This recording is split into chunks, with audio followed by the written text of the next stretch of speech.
guys, welcome back to the channel and welcome to another film review. And tonight it's all about me. I'm picking one of my favourite subgenres of horror films. No, it's not witchcraft or folk horror, it's Giallo, which is probably my third favourite subgenre. I've really got to do a top 10 of my favourite subgenres of horror and which one is my favourite out of all of them. But yeah, my third favourite subgenre in horror is Giallo, and tonight we're looking at the fifth chord, and I'm so excited because it's not one I've actually seen before, so I'm actually looking forward to actually watching this one. I've had it up there and I just want to get this viewed because I've got still quite a few number of films I haven't got to watch yet, and I thought, do you know what, I want to watch a Giallo because I love them so much.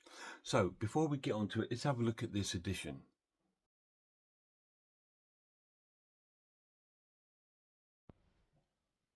So here we have the physical release of The Fifth Chord by Luigi Bazzoni, which is a Giallo film released on Arrow Video. It's a standard one, it's not a collector's edition, so there's no booklet. There is just a postcard for Black Rainbow. There's no booklet, no posters or art cards or slipcase. It's just a standard release, but you do have the reversible cover with the Italian title of the film, starring Franco Nero, who stars in quite a few Italian films, especially spaghetti westerns and things like that.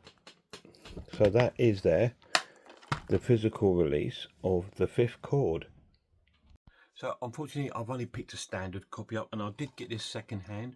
I got this from eBay, £7, but it was sealed, so I was really happy with that for £7. I thought really cool because I've been looking at getting it for a while because I've been watching and reading a few bits about it, and I tend to read quite a bit of horror sort of essays and things like that, and this is mentioned a number of times. And in one of my favorite channels, Grumpy Andrew's Horror House, he also reviewed this on one of his marathons on the Halloween week, and I thought, that's it, I've got to get this because it's been on my radar for ages. So I picked it up and there it is. So I'm going to watch it tonight. Let's see if there's any special features on the disc.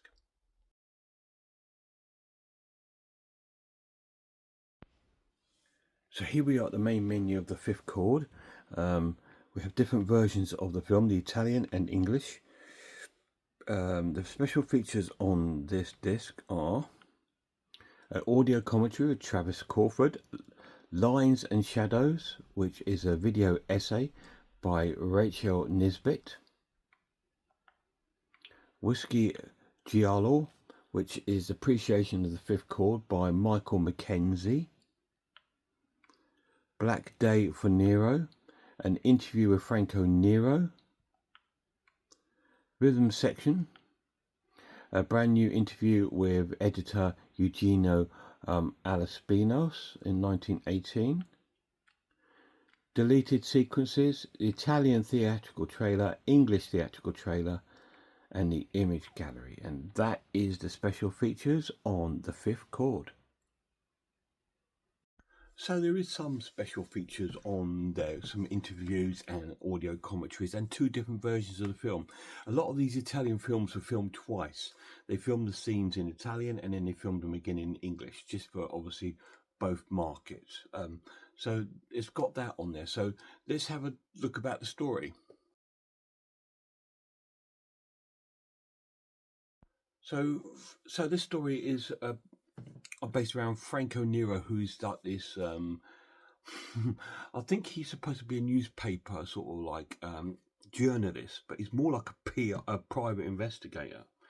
And there's been an attempted murder happen of a doctor at the beginning of the film in this sort of like tunnel on this sort of roadway. So, and because he was sort of like spying on or walking past this couple, and he nearly gets murdered, but he survives. But then Franco Nero has been put on the case to try and find out what's happening. And then that's when the murders start to happen. Anyone that he comes into contact with about this guy gets murdered, and some of the people that get murdered are patients of this doctor that was being attempted to murder. So something's weird going on, and whilst he's investigating, because he's sort of like spying on people, he almost stumbles on stuff that affects his life. His girlfriend, he's is sort of been cheating on with this other guy who's like a racing car driver, and all this, and so he sort of stumbles on this, and his little multitude of stories tend to kick in a typical sort of Giallo kind of way, because like every Giallo film, sometimes not all of them, Argento's don't, or neither do some of these sort of like big name ones, but there's some of these smaller name ones. Their stories get a little bit jumbled up into different sort of places, and then finally sort of falls into place near the end. And this one is no different. And he sort of, whilst he investigates these things, he nearly becomes a victim a few times to suspected killers, and also you think he's a killer at some point. And it's the typical sort of Giallo scenario where he is investigating but also becomes a suspect. And this killer is not he in this film he's not so exclusive to women. He's quite happy killing a few guys off, and this sort of stuff sort of goes on, and anybody gets involved, and he realizes that everyone gets killed on a Tuesday, and all this sort of thing, and then he realizes that his ex-girlfriend, not the current one, the redhead. There's always a beautiful redhead in these Giallo films.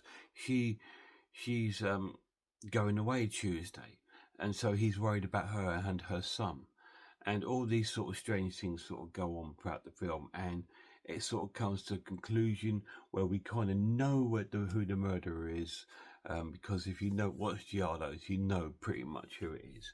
I won't tell you what it is. You need to sort of watch it and find out. So let's talk about the characters. Yeah, the characters are really good in the film. It's great to see Franco Nero in this sort of role. He's very he doesn't care. He quite happy slap a guy and slap a woman. He doesn't care. He's that sort of character. When he finds out his girl's been cheating, he gives her a backhand if she goes flying. And some of the characters in this are really, really cool. The doctor is really good, and there's a couple sort of like other people involved that almost like private eyes. It seems to be almost plays out a little bit like a spy film as they start following each other and stuff like this, and they are quite cool, the characters in the film. Like I said, the story is quite of a mixed bag. It does take a while to fall into place, but it does eventually. So let's look at the final verdict.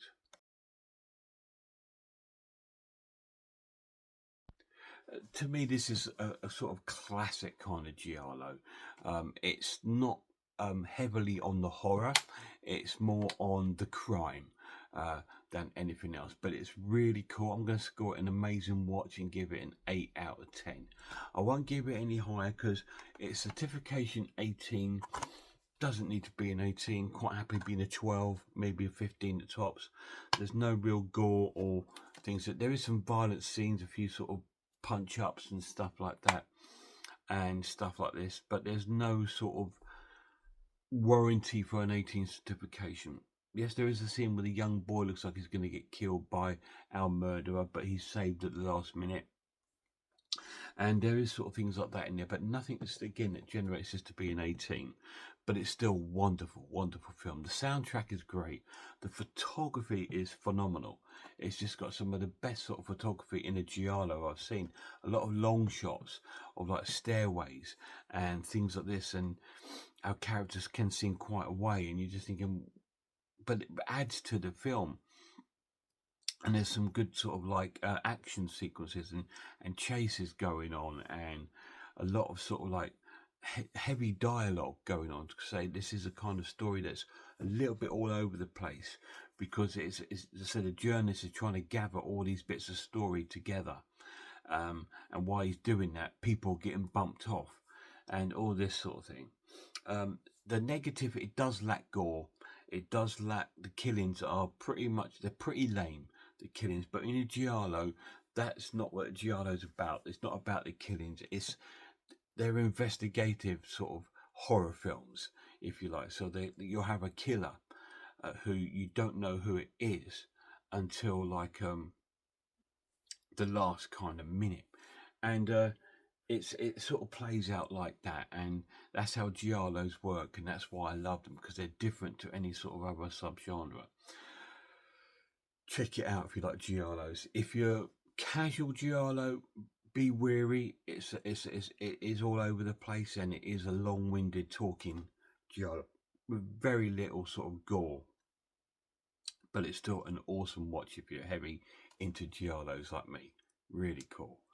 Guys, check out some horror channels for me. Check out The Horror Geek. Check out Sammy G's World of Cinema. Check out Skin Crawler, Grumpy Andrew's Horror House, Cat Watches Horror Movies, The Maniac, Horror Fanatic, and other amazing sort of horror channels out there. Horror Hands.